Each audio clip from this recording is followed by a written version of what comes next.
আসসালামু আলাইকুম ওয়া রাহমাতুল্লাহি ওয়া বারাকাতুহু।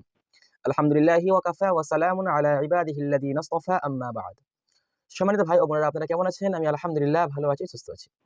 আজকে আপনাদের সম্মুখে গুরুত্বপূর্ণ একটি বিষয় নিয়ে কথা বলব। যে সমস্ত ভাইয়েরা তাবিজ করেন, মুদাব্বির এবং মানুষ যারা রয়েছেন, তাবিজ করেন, ফুঁক দেন বা যা কিছু করেন তদবির লাইনের, কাজ কেন হয় না?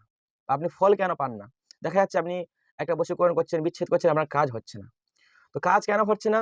এর অনেকগুলো দিক থাকে এবং কিভাবে আপনি কাজ করতে পারবেন, কি করলে কাজ হবে, আপনার তাবিজে বরকত হবে। আমরা ইনশাআল্লাহ আজকে সেইটা নিয়ে আলোচনা করব। তো ভিডিও শুরু করার আগে বলি, আপনারা দেখছেন Sanaullah smart TV YouTube channel. আমি আপনাদের সাথে আছি হাফেজ সানাউল্লাহ। তো প্রতিনিয়তের মতো আজকেও একটা মজার পেটে ভিডিও নিয়ে হাজির হয়েছি।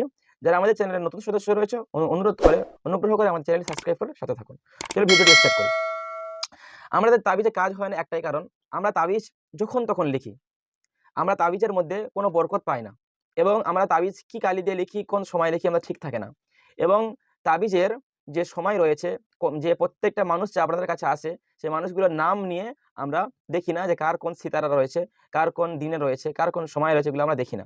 আমরা তাবিজ করতে করতে কথা বলি, রোগীর সাথে কথা বলি, গল্প করি এবং আমরা তাবিজটা কি কালি দিয়ে ব্যবহার করি। আমাদের এই সবগুলোতে আমাদের ভুল হয় এবং আমাদের নিয়ত ঠিক থাকে না। সেই কারণের জন্য আমাদের তাবিজে কাজ হয় না। তো তাবিজ যদি আপনি এই নিয়মে করেন, আমি ইনশাআল্লাহ চ্যালেঞ্জ করে বলতে পারি বন্দুকের গুলি মিস হয়ে যাবে, কিন্তু আপনার তাবিজ ইনশাআল্লাহ কোনোদিনও মিস হবে না। আপনি একটা পানি পড়া দিন, একটা ফুঁক দিন, একটা তাবিজ করুন, একটা কাজ করুন, যেকোনো কাজ করুন, ইনশাআল্লাহ তাবিজে কাজ হতে বাধ্য হবে। তার জন্য আপনাকে প্রথমে কি করতে হবে? আপনি যখন তাবিজ করতে বসবেন, আপনাকে দেখতে হবে আপনার কাছে যে রুগী আসবে, আপনার কাছে রুগী আসবে, সেই রুগীর উম নামটার সঙ্গে তার প্রথম অক্ষর নিতে হবে। যেমন ধরুন আমার নাম হচ্ছে গিয়ে সানাউল্লাহ। তো আপনার আমাদের সানাউল্লাহ যে সিন আছে, ছোট সিন আছে, এই ছোট সিনটাকে আপনাকে নিতে হবে। নিয়ে আপনাকে তাও আপনার নামের মেজাজ আপনাকে বার করতে হবে। যারা এই সম্বন্ধে জানেন, তারা মেজাজটা আপনাকে বার করতে হবে। তো মেজাজটা বার করার পর তার দিন বার করতে হবে, তার সময় বার করতে হবে, তার সিতারা বার করতে হবে, তার ঘন্টা বার করতে হবে। যদি আপনি এইভাবে তাবিজ যদি আপনি ইনশাআল্লাহ করেন, আপনার তাবিজ কোনদিনও মিস হবে না ইনশাআল্লাহ। আরেকটা বিষয় হচ্ছে, আপনার তাবিজ করার আগে, তাবিজে বসার আগে আপনাকে দরুদ শরীফ পড়তে হবে ১১ বার এবং বেজোড় সংখ্যা আপনি যতবার পড়তে পারেন। তারপর আপনাকে পড়তে হবে ইস্তিগফার আগে থেকে পড়ে নিতে হবে। তারপরে আপনাকে বারিয়্যু, ইয়া বারিয়্যু এই শব্দটা ১০১ বার তেলাওয়াত করে নিতে হবে। তারপরে আপনাদেরকে পড়তে হবে সুবহানাকা লা ইলমা লানা ইল্লা মা আল্লামতানা ইন্নাকা আনতাল আলিমুল হাকিম। এই দোয়াটা ২১ বার কিংবা ১১ বার আপনারা পড়ে নেবেন এবং মনে মনে নিয়ত করবেন যে যা কিছু হয় আল্লাহর তরফ থেকে হয়। আপনি আপনি নিজে কিছু না। যা কিছু হয় আপনি ডাক্তার, আপনি কিছু করে দিচ্ছেন। কিন্তু এই যে কাজ করার মালিক, এই তাবিজের কাজ হওয়ার মালিক আমার আল্লাহর হাতে এবং আপনি শুধু তাবিজের মাধ্যমে আল্লাহর কাছে দরখাস্ত করছেন।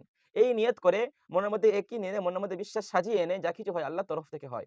এরকম সাজিয়ে নিয়ে এসে আপনি ইনশাআল্লাহ তাবিজ করবেন। আপনার তাবিজের মধ্যে বরকত হবে। আপনার তাবিজের মধ্যে অনেক রকমের কাজ হবে। তাবিজটা আপনার শক্তিশালী হবে। তাহলে আমরা তাবিজ করার আগে বুঝতে পারলাম কি করতে হবে। তারপরে আমাদেরকে নাম নিতে হবে, মেজাজটাকে বার করতে হবে, দিনটাকে বার করতে হবে, সিতারাকে বার করে আমাদেরকে লিখতে হবে। যদি আমরা বশীকরণ তাবিজ করি, তাহলে আমাদের যেকোনো আরবি মাসের ১ তারিখ থেকে নিয়ে ১৫ তারিখের মধ্যে আমাদের করতে হবে। ১৫ তারিখের মধ্যে আবার আপনারা এই কটা দিনে করতে পারবেন। সেটা হচ্ছে আপনাদের সোমবার এবং রবিবার দিন করতে পারেন, রবিবার, সোমবার এবং আপনারা করতে পারেন বৃহস্পতিবার, শুক্রবার। এই ৪ টে দিনের মধ্যে আপনি একটা দিন আপনাকে বশীকরণ তাবিজ এবং শুভ তাবিজ যেগুলো রয়েছে, বিয়ে তাবিজ হতে পারে, বরকতের তাবিজ হতে পারে, ভালো যেকোনো তাবিজের যত রয়েছে আপনি এই দিনে করবেন।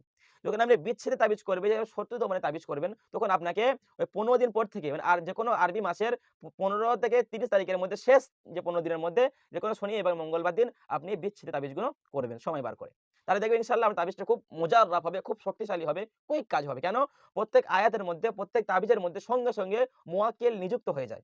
এবং তাবিজের নিচে অবশ্যই আগে নাম দেবেন। তো মুওয়াক্কিল নিযুক্ত যখন হয়ে যায়, তখন ওই কাজটা আল্লাহর পাঠানো ওই যে প্রত্যেকটা আয়াতের মুওয়াক্কিলরা আপনার কাজগুলো তারাই করে দেয়। আপনার তো কোনো হাত নেই। আপনি তো তাবিজ লিখে দেবেন। এটা হলো। তারপরে হলো আপনাকে তাবিজ লিখছেন যে আপনি আপনার কাগজটা কি রয়েছে? কাগজটা আপনার পবিত্র রয়েছে তো? কাগজটা আপনার ভালো রয়েছে তো? আপনাকে কাগজটাকে দেখে নিতে হবে। আপনি ওই কাগজটা বিভিন্ন রকম কাগজ হতে পারে। অনেক সময় দেখবেন আপনার পাওয়া যায়। আমার এখানে থাকলে আমি দেখাতাম, হাতে নাগালে নেই। দেখবেন তাবিজের দেখবেন কাগজটার পিছনে দেখবেন আয়াতুল কুরসি লেখা থাকে, সূরা ইখলাস লেখা থাকে। সেরকম যদি কোনো কাগজে হয় তো আপনার কাজটা ভালো হবে। যদি ভালো কাজ করতে চান তাহলে আপনাকে আ ভোজপাত্রের উপর কাজ করতে হবে। আরো যদি ভালো কাজ চান আপনাকে ভালো তাবিজ করার জন্য বিচ্ছেদ তাবিজ করার জন্য আপনাকে হরিণের ঝিলদের উপর করতে হবে। কাগজের ক্ষেত্রে বুঝতে পেরেছি। আর কোন কালি দিয়ে লিখব? যদি আমরা সব তাবিজ এই কালি দিয়ে লিখি, এই ধরনের পেন বা যেকোনো ধরনের পেন, এই কালিগুলো হচ্ছে গিয়ে নাপাক। আপনি যদি নাপাক কালি দিয়ে যদি আপনি তাবিজ করে সঠিক যদি না জানেন, যদি আপনি তাবিজ করেন, আপনার তাবিজের কাজটা কোথা থেকে হবে? তাবিজে আপনার কাজ হবে না। সেক্ষেত্রে আপনি কি করবেন? আপনাকে একটা কালি তৈরি করে নিতে হবে। দেখুন আমিও কালি তৈরি করেছি। এর মধ্যে আমি কেশর, জাফরান এবং গোলাপ পানি দিয়ে এবং কস্তুরি দিয়ে, যে আপনার এই যে কস্তুরি হয় বা মেশক আম্বার দিয়ে, যত দেবেন তত ভালো। দিয়ে হালকার উপরে এটাকে মিশিয়ে একটা কালি তৈরি করে নিয়েছি এবং আপনাদেরকে এরকম একটা কলম লাগবে। এরকম কলম।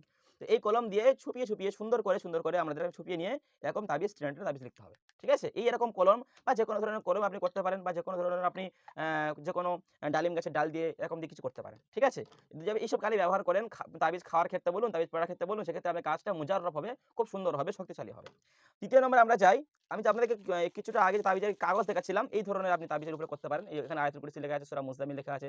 এই ধরনের তাবিজের উল্টো দিকে আপনি তাবিজটা করতে পারেন, কাজটা ইনশাআল্লাহ ভালো হবে। আচ্ছা, আরেকটা হচ্ছে এই কালি তো সব হয়ে গেল। তাবিজ যখন কমপ্লিট হয়ে যাবে, কিভাবে তাবিজ জাগ্রত করতে হয় ইনশাআল্লাহ পরবর্তী ভিডিওতে আলোচনা করব। ভিডিওটা অনেক লং হয়ে যাচ্ছে। যদি আপনি এই যে নিয়মগুলো বললাম, এই যদি আপনি তাবিজ করেন ইনশাআল্লাহ এবং আমল করেন, আপনার কাজটা পরিপূর্ণ হবে এবং যতক্ষণ তাবিজ লিখবেন মনে দরুদ শরীফ অবশ্যই পড়তে থাকবেন। তো আজকের ভিডিও এই পর্যন্ত ছিল।